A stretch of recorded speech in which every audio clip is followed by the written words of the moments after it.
What's the meaning of cold frame?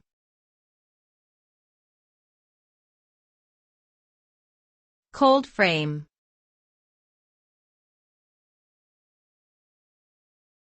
Cold frame.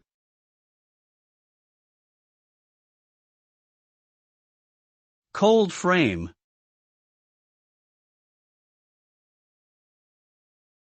Cold frame.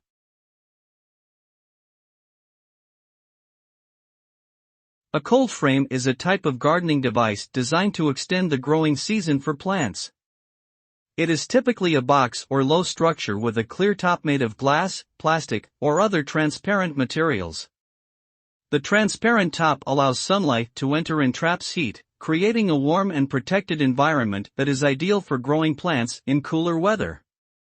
By using a cold frame, gardeners can start seedlings earlier in the spring and continue to grow plants later into the fall, resulting in a longer growing season and increased yield.